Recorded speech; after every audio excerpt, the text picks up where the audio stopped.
Doctor صاحب ہڈی کمزور ہو گئی، بندہ بڑی ایج میں پہنچ گیا، کیا کمزور ہڈی دوبارہ سے مضبوط ہو سکتی ہے؟ کچھ بہتر ہو سکتی ہے اس میں، جیسے ری جنریشن ہے اس کی ہو سکتی ہے، ہم اس کو جو ہے نا وہ کچھ میڈیسنز ہیں وہ دیتے ہیں، اس سے وہ بہتر ہو جاتی ہے۔ ادروائز جو ہے نا وہ جو ہے نا انہیں زیادہ احتیاط ہی کرنی چاہیے۔ اچھا، ابھی آپ نے ریجنریٹیو میڈیسن کی بات کی ہے، سر یہ ہے کیا، یہ کس طرح سے کام کرتی ہے؟ ری جنریٹو میڈیسن میں جیسے اولڈ ایج میں گھٹنوں کا فاصلہ تنگ ہو جاتا ہے، اس میں جوائنٹ ریپلیسمنٹ کرنی پڑتی ہے، ہڈیاں رگڑ کھاتی ہیں آپس میں، تو بہتر یہ ہے کہ ان کو جو ہے نا ہم پہلے ارلی ٹریٹمنٹ کرتے ہیں میڈیکیشن سے۔ میڈیکیشن کے بھی اپنے سائیڈ ایفیکٹس ہیں۔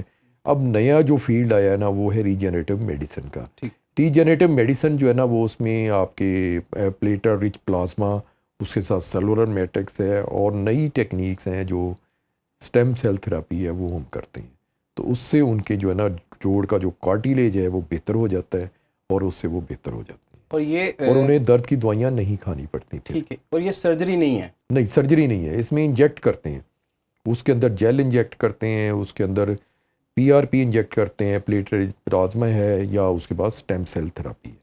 ٹھیک ہے، اور آج کل تو خواتین میں بڑی نی ریپلیسمنٹ کے کیسز آپ کے پاس یقیناً آتے ہوں گے، جی آج کل جن کی ویٹ تھوڑا زیادہ ہے، بزرگ ہیں، بڑی عمر کے ہیں، تو ان کو بھی کہہ دیا گیا کہ درد ہوتی ہے، آپ انجیکشن لگوا لیتے ہیں، تھوڑی ٹھیک ہو جاتی ہے، پھر اس کے بعد اینڈ پہ آپ کی سرجری ہی ہے، تو جی کیا وہ لوگ اس سرجری سے بچ سکتے ہیں؟ وہ بالکل بچ سکتے ہیں۔ پہلے یہ ہے کہ دیکھیں ڈیزیز جو ہوتی ہے نا، وہ کوئی بھی ڈیزیز ہو، ایک بات ذہن میں رکھیں، ہمیں اس سے لڑنا پڑے گا ڈیزیز سے۔ اگر آپ ہار مان جائیں گے تو ڈیزیز اوور پاور کر جائے گی، تو ڈیزیز سے لڑنا ہے۔ اگر گھٹنوں میں درد ہے تو بہتر یہ ہے کہ اس کو جو ہے نا پہلے اس کے ایکس رے کروائیں، ایکس رے کروا کے اس کی گریڈنگ کر لیں، اور گریڈنگ کرنے کے بعد ہم پھر ری جنریٹو میڈیسن کی طرف جاتے ہیں، ان کے پلیٹر رچ پلازما یا پھر سٹیم سیل تھراپی کی طرف جاتے ہیں، اور اس سے یہ ہڈیاں ری جنریٹ ہو جاتی ہیں، کم سے کم درد کی دوائیاں کم ہو جاتی ہیں۔ دیکھیں اگر درد کی دوائی 2 ہفتے میں 1 دفعہ یا 2 دفعہ کھانی پڑے تو وہ تو کھا سکتے ہیں، لیکن ڈیلی صبح و شام کھانی اٹس ویری ڈیفیکلٹ جاب۔ صحیح۔ اس سے معدہ بھی خراب ہوتا ہے، گردے بھی خراب ہو جاتے ہیں، بلڈ پریشر بھی بڑھتا ہے، اور کافی ساری پرابلمس ہوتی ہیں۔ اچھا، اب خواتین کی ہم بات کرتے ہیں، جی کیونکہ زیادہ تر یہ کیسز خواتین میں ہمیں نظر آتے ہیں، جی اور اس کی وجہ یہ بتائی جاتی ہے کہ وہ پریگنینسی کی وجہ سے ان کے وائٹامن ڈی کی ڈیفیشنسی ہو جاتی ہے، اور وہ ان کو بڑی عمر میں جا کے اس چیز کو تنگ کرتی ہے، تو یہ ڈیفیشنسی انہوں نے کس طرح سے پوری کرنی ہے؟ اور ہر دوسری چوتھی جو خاتون ہوتی ہے، بزرگ خاتون، ان کو گھٹنوں کا مسئلہ ہوتا ہی ہوتا ہے۔ جی بالکل اسی طرح ہی۔ اچھا، اس کا طریقہ یہ ہے کہ وہ جو ہے نا پہلے تو ایک base line vitamin D level کروا لیں، تاکہ ہمیں پتہ ہو کہ وائٹامن ڈی کتنا ہے، ان کا کیلشیم لیول کتنا ہے۔ کیلشیم دیکھیں بلڈ میں تو پورا ہی ہوتا ہے، بٹ بونز میں کم ہوتا ہے، تو جیسے ہی وائٹامن ڈی دیں گے تو وہ بہتر ہونا شروع ہو جائے گا، اس کی ہڈیوں کی اسٹرینتھ بہتر ہو جائے گی۔ تو وائٹامن ڈی کا بھی بہتر طریقہ یہ ہے کہ وہ ونس ان اے منتھ ضرور لے لیں اس کو، تاکہ ان کی ہڈیاں مضبوط ہو جائیں۔ اور ویسے بھی پریگنینسی میں تو وہ آپ کو پتہ ہے ہڈیاں بالکل لیکس ہو جاتی ہیں، نرم ہو جاتی ہیں، تو بچے نے تو پھر پریگنینسی کے بعد یہ ہے کہ ڈیلیوری کے بعد دیکھیں بچے نے تو دودھ پینا ہی پینا ہے، اس نے اپنا کیلشیم ماں سے کھینچ کے لے لینا ہے۔ ماں کے بے شک جسم میں ہو یا نہ ہو، تو ماؤں کو یہ بات یاد رکھنی چاہیے، اپنی ڈائٹ بہتر کریں، دودھ کا استعمال لیں، پنیر کا استعمال کر لیں، اور اپنی ڈائٹ بہت بہتر کریں، کیونکہ جتنے بھی بچے نے اپنی ڈائٹ لینی ہے، تو وہ اپنے پوچھے بغیر ذہن میں لینی رکھیں ہے۔ انہوں نے اپنے وہ پوچھے بغیر لینی ہے۔ ٹھیک ہے۔ اور پھر بچہ ظاہر ہے ماں باپ کو سب کو پیارا ہوتا ہے، اس کو تو وہ اپنی جان سے بھی زیادہ رکھتے ہیں، بٹ اپنی جان کی بھی تھوڑی خیال رکھیں۔ خود ٹھیک ہوں گے تو بچے کی خود کیئر کر ٹھیک ہوں گے سکیں تو گے۔ بچے کی کیئر کر سکتے ہیں۔ اچھا، یہ جو ابھی آپ کہہ رہے ہیں کہ ڈائٹ ٹھیک رکھیں، تو ڈائٹ میں سر ذرا بتائیں تو سینا، کون کون سے ایسے فوڈ ہیں، کون کون سے ایسے فروٹس ہیں، کون کون سی ایسی سبزیاں ہیں، کیا آپ نے کھانا پینا ہے جس کے بعد آپ اپنی ہڈیاں مضبوط رکھ سکتے ہیں؟ سبزیوں میں آپ جو سب سے پہلے جو ہے نا آپ چپس کھانے بند کر دیں۔ یہ چپس، چپس جتنے ہیں، فرائیڈ یہ چپس۔ چاہے فرائیڈ چپس ہیں، چاہے آرٹیفیشل ہیں، چاہے جو چیزیں ہیں نا، یہ جنک فوڈ کی ایک بہت بڑی ٹائپ ہے۔ اس سے آپ کی بھوک بھی لگنا بند ہو جاتی ہے، اور دوسری بات یہ ہے کہ آئلی چیزیں بھی مکس ہو جاتی ہیں، یہ آپ کی شوگر کو بڑھاتے ہیں، آپ کے جسم کو ویک کرتے ہیں، یہ وہ والی چیزیں نہیں ہیں۔ اس سے بہتر یہ ہے کہ اپنا دودھ کا استعمال کریں، اپنے لیے پنیر کا استعمال کر لیں، اپنے لیے کوئی نیچرل ڈائٹ کا کر لیں، اپنی سبزیاں کھا سکتے ہیں، ہم نیچرل کھائیں، ٹھیک ہے۔ But not at the cost کہ آپ نے صرف چپس ہی کھانے ہیں۔ اچھا، پھر سیکنڈ یہ ہے کہ جنک فوڈ ہے آپ کی، اوکے۔ جنک فوڈ میں یہ جو ایک تو جو پروسیسڈ فوڈ ہوتی ہے اس کو بند کر دیں، اس کو کم کر دیں، اور دوسرا یہ ہے کہ اب آپ جیسے ہی دیکھتے ہیں، مطلب اب پیزا کوئی ڈائٹ تو نہیں ہے نا، وہ تو آپ کی شوگر لیول ایک دم پورا جمپ کر دے گی۔ اسی طرح جو ہے نا وہ برگرز، پیزا، یہ جو اسٹورڈ فوڈ، جو ہاف کوکڈ فوڈ، جو جلدی پک جانے والی چیزیں ہیں، یہ ان کی طرف مت جائیں، آپ نیچرل فوڈ کی طرف آئیں، اس سے زیادہ بہتر ہوگا. تو بہتر یہ ہے کہ یہ کیا کیا کھانا ہے ذرا؟ نیچرل فوڈ میں جیسے گوشت ہے، قیمہ ہے، جتنے پھل ہیں، آپ کا ضروری نہیں ہے کوئی پھل، جو پھل ملتا ہے وہ کھا لیں.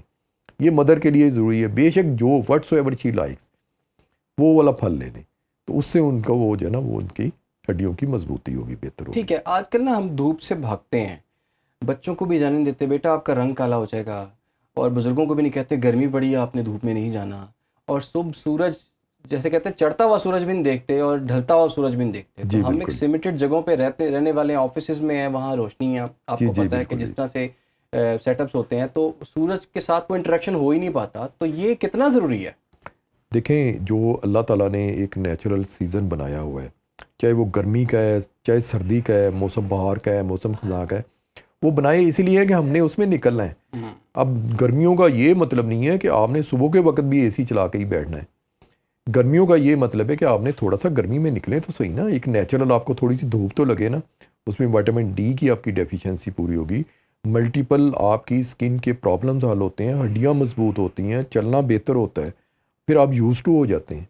تو بہتر یہ ہے کہ دھوپ میں بھی نکلیں. دھوپ میں رنگ کتنا ہی کالا ہوگا، کوئی کالا شالا نہیں ہوتا، سب ہم دھوپ میں نکلتے ہیں. پہلے بڑے تو چٹے ہیں جو ہاں اچھا تو اچھا، دیکھیں تھوڑا سا نیچرل کلر بھی تو ہونا چاہیے. نیچرل ہونا چاہیے. اچھا جی مجھے بالکل. یہ بتائیں کہ دھوپ میں کس وقت نکلنا ہے؟ دھوپ میں آپ نا صبح کے وقت نکلیں، ٹھیک ہے. جب ڈیفینیٹلی 11 بجے کے بعد نکلیں گے تو سٹروک کے چانسز بڑھ جاتے ہیں. بہتر یہ ہے کہ دن کے وقت نکلیں. یعنی کہ آپ کہہ رہے ہیں کہ سورج جب نکل رہا ہو اس وقت نکلنا ہے اس وقت نکلنا، اور 11 بجے سے پہلے نکل جائیں. ٹھیک ہے. اس کے بعد ذرا تھوڑا سا اوائڈ کریں، اور کم سے کم 3-4 بجے تک. ٹھیک ہے. اور شام کو کتنے بجے ہم نکل سکتے ہیں؟ شام کو عصر کے بعد. عصر کے بعد. جی بالکل. ٹھیک ہے، تب بھی وہ کچھ نہیں کہتا. کچھ ٹھیک ہے. نہیں. اچھا ایک اور بڑا سوال میرے ذہن میں آیا، کیا وائٹامن ڈی کی ڈیفیشنسی، ہڈیوں کا کمزور ہونا، کیا اس کا کوئی ڈپریشن کے ساتھ تعلق ہے؟